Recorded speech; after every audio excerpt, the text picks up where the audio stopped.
Hey, it's your boy Sam and my friend Thomas. We're in Alabama right now with the bus. We're on our way across the country to King of the Hammers in California.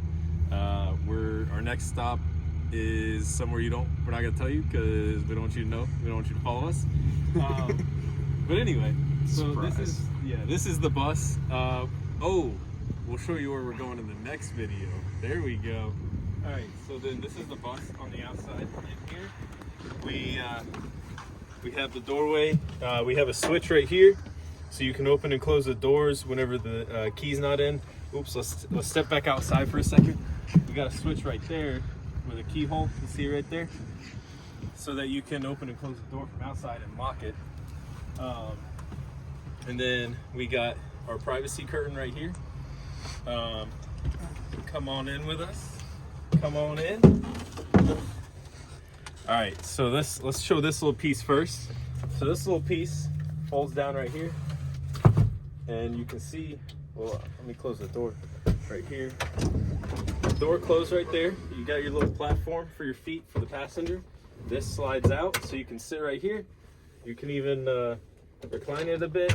It's got an armrest, seat belt, everything you need. Oh, cup holder in the form of a magnetic koozie. You can get your very own Clemson Off-Road magnetic koozie if you contact Anderson Ward, goats_on_the go, I think, maybe. I don't know. I'll find it and I'll link it in the description. He is the president of the club and he can get you one of them. He just broke the diesel heater vent off. You just got to pop it in there. It's fine. But it has a rotating vent that's angled so that you can kind of angle where the heat's coming out. It does really well. Comes on full blast for a bit, and then once it gets to the temperature, it cools, it settles down and just maintains the temperature. So over here, I have this light. It's pretty bright. I got it off of Amazon a few years ago. I had it in my toolbox at home, and then I was like, oh, that'd be really good for the bus. So I added it to the bus. Right now, that and these strip lights are just plugged in right here in my 120 outlet because I haven't hardwired them yet. They're both 12 volt and they just have like an inverter or a converter, I guess is what it is, for them to run off of 12 volt from there. But anyway, that's my electrical panel. I got a breaker for the fridge and the microwave, a breaker for the hot water heater, and then a breaker for this outlet, the outlet that is right here. And there's an outlet in the bedroom back there. I'm running all that using Victron Multiplus 3000 system. I have two 12 volt batteries under there, which we'll show you in a bit. And then I'm also using a isolator switch, an automatic isolator switch from, I think it's like Key Lime or something. I'll link all this stuff in the description if you guys want to use it. And then I got this dinette that came out of a camper, and it turns into a bed for Thomas to sleep in on the trip out there, because this is my guest bed. So top of the table comes off. Then you pop these little poles out. And then Excuse all the mess. We haven't secured the microwave and stuff yet, so we don't have a permanent location for it yet. So it's just kind of chilling right there right now. We're just kind of getting on the road. I'm gonna guess and see if this is the right direction. Other direction. That is not the right direction. Yeah, there we go. That is the correct direction. Yeah. And then that cushion comes down. Back cushions come down. Boom, you got yourself a bed. And then you just gotta hide your poles. We'll stick them under here. This is my unfinished area. I still gotta put the cabinet doors on it. I have cabinet doors for it, but I have not installed them yet. This is my 7-gallon Bosch hot water heater, and a little switch so I can turn it on and off. And you can see the sink's plumbed. Got a little RV sink, and if you go right here, you can open this window up like this, and you can take yourself an outdoor shower right there. So that's pretty cool. I don't have the water pump turned on, and there's no water in my tank right now, so we can't show you that it works. It works, promise. All right, countertop from Home Depot, just simple stuff.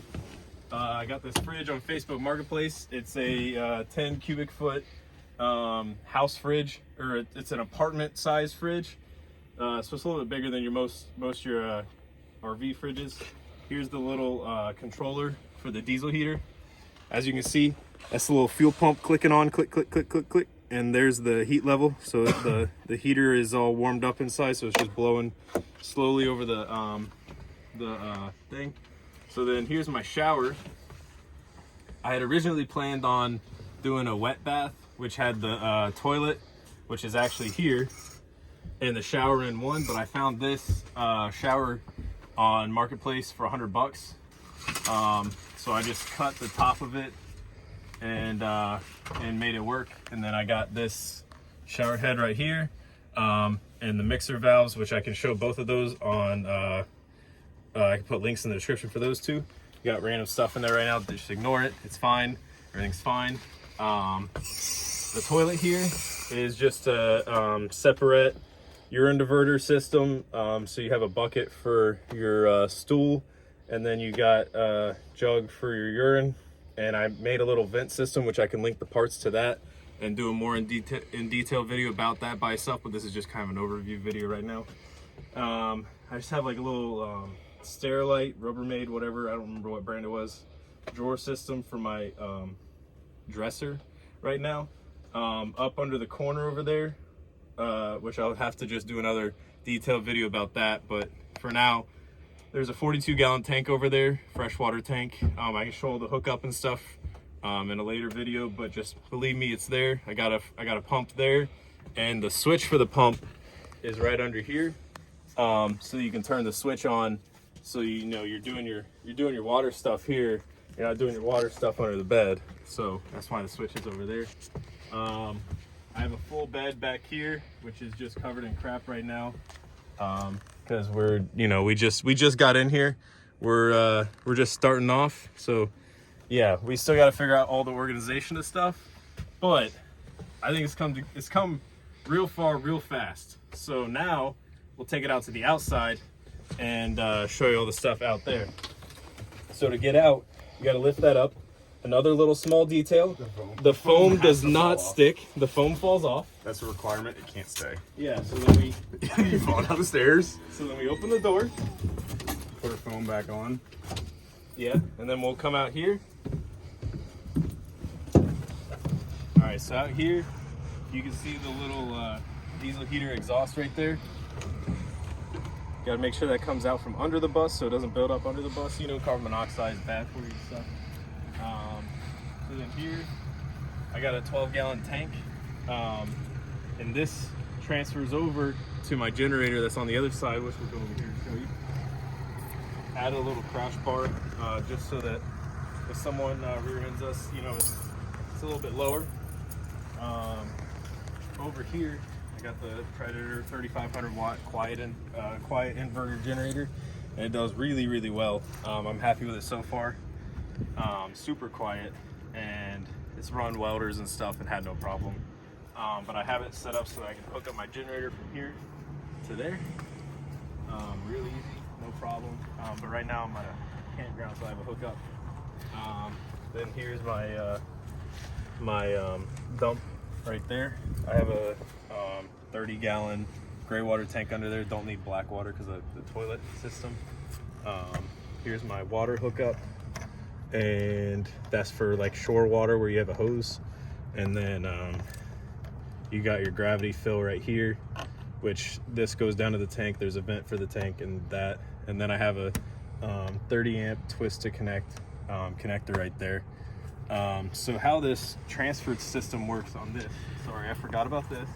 The transfer system on here, if you peek up under here, can you see that up under there? That cap right there, it's a fancy ventless cap that has a hose that runs out of it.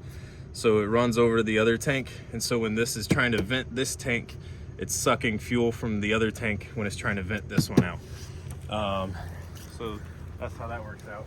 And then up under here, let's see if we can see up under there. Up under here, right here, we got my 2 house batteries. They're 2 200 amp hour AGM batteries. And then I think, yeah, up over here, probably right there, that's the isolator switch. It's just wired between my start batteries, which are in this, and my house battery, which is in there, so that whenever I'm driving, the alternator's charging the house batteries, and then whenever I'm hooked up like this, the Multi Plus is charging my start battery, so I'll never run out of battery. So I think that just about covers it all.